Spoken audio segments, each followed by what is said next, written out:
शादी के बाद मायके जाने का अनुभव अलग ही होता है और मायके से ससुराल लौटने का अलग। कुछ दिन बाद जब ससुराल आई तो पति घर के सामने स्वागत में खड़े थे। अंदर आते ही मैंने देखा कि छोटे से गैराज में चमचमाती गाड़ी खड़ी थी। मैंने आंखों ही आंखों में पति से प्रश्न किया तो उन्होंने गाड़ी की चाबी मेरे हाथ में देते हुए बोले, कल से तुम इस गाड़ी में ऑफिस जाओगी। मैनेजर साहिबा। ओ माय गॉड, इतनी खुशी हुई कि मुंह से और कुछ निकला ही नहीं, बस पतिदेव को गले से लगा लिया। उनका गिफ्ट देने का तरीका भी अजीब है, सब कुछ चुपचाप और अचानक। खुद के पास पुरानी अल्टो है, मेरे लिए एक नई महंगी गाड़ी खरीद लाए। 10 साल की शादीशुदा जिंदगी में न जाने कितने गिफ्ट दिए, गिनती करती हूँ तो थक जाती हूँ। अपनी नई गाड़ी का निरीक्षण करने लगी।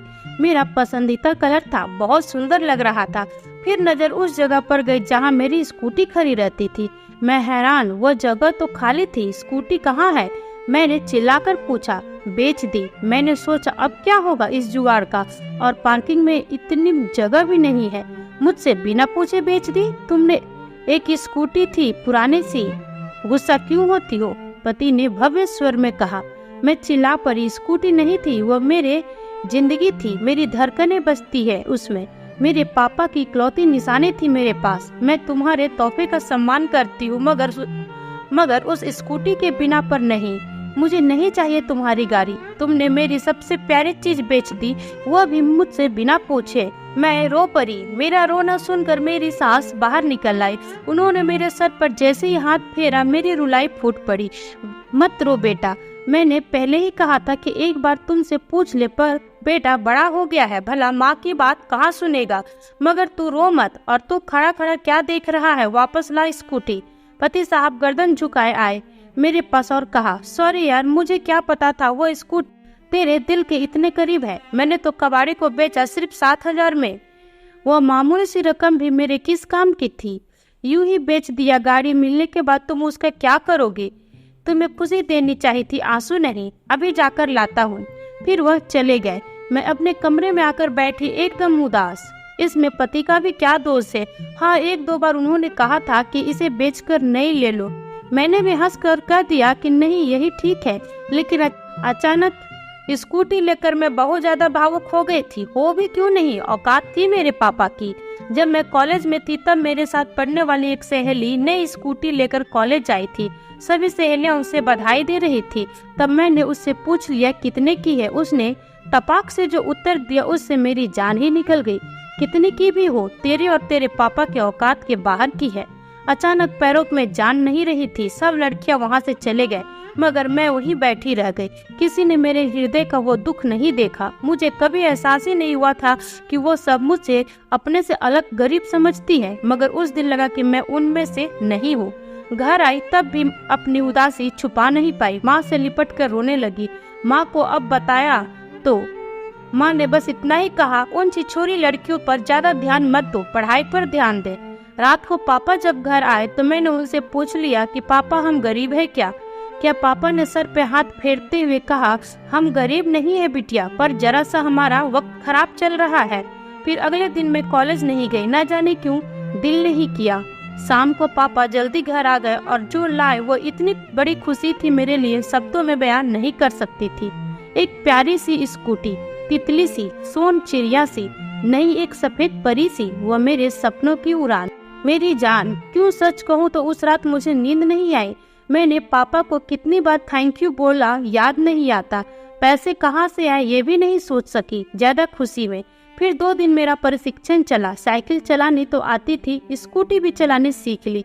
5 दिन बाद कॉलेज पहुंची, अपने पापा के औकात के साथ, एक राजकुमारी की तरह, जैसे अभी स्वर्ण जड़ित रथ से उतरी हो। सच पूछो तो मेरी जिंदगी का वो बहुत खुशी का सबसे बड़ा दिन था। मेरे पापा मुझे कितना चाहते हैं सबको पता चल गया। मगर कुछ दिनों बाद एक सहेली ने बताया कि वो पापा के रिक्शे पर बैठी थी। तब मैंने कहा, नहीं यार, तुम किसी और के रिक्शे पर बैठी होगी, मेरे पापा का तो अपना टेम्पो है। मगर अंदर ही अंदर मेरा दिमाग झंझना उठा, क्या पापा ने मेरी स्कूटी के लिए टेम्पो बेच दी? 6 महीने से ऊपर हो गए, मुझे पता भी नहीं लगने दिया।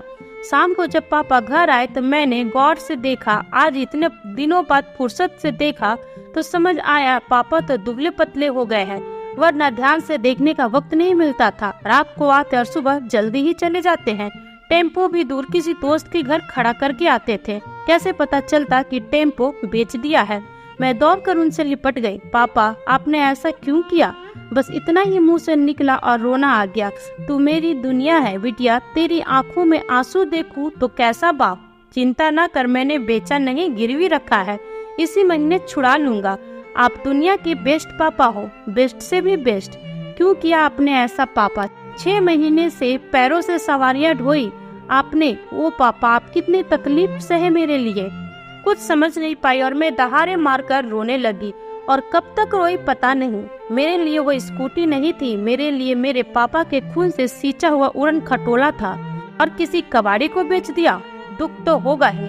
अचानक मेरी तंत्र निद्रा टूटी।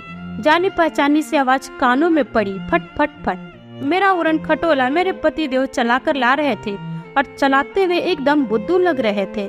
मैंने स्कूटी को अच्छे से पोंछा, उसको प्यार किया। उसमें से पापा के प्यार और खून पसीने की खुशबू आ रही थी। बहुत अच्छे से उसको कवर से छिपाकर पतिदेव के साथ अंदर आ गई। मुझे माफ कर दो, मुझे नहीं पता था कि यह तुम्हारे लिए इतना इम्पोर्टेंट है। मेरी वजह से तुम्हारी आंखों में आंसू आ गए। माँ बाप अपने बच्चों के लिए बहुत कुछ करते हैं। हमें अपने माँ बाप के मेहनत को जिम्मेदारी का नाम नहीं देना चाहिए। हमेशा अपने माँ बाप का ख्याल रखना चाहिए। सो फ्रेंड्स, कहानी पसंद आई हो तो लाइक जरूर कर दे। और आप अगर मेरी जगह होते तो आप क्या करते? अपने पापा की अमानत कैसे बचाते? क्या कभी आपके साथ कुछ ऐसा हुआ है? प्लीज कमेंट बॉक्स में अपनी राय जरूर शेयर करें। मैं कोशिश करती हूँ कि आपके लिए ऐसी कहानी लाऊं जो आपके दिल को छू जाए और आपको कुछ सीखने को मिले। तो चैनल को सब्सक्राइब जरूर करके रखें। ओके फ्रेंड्स, फिर मिलूंगी न्यू वीडियो में। तब तक के लिए अपना ख्याल रखें। Bye bye.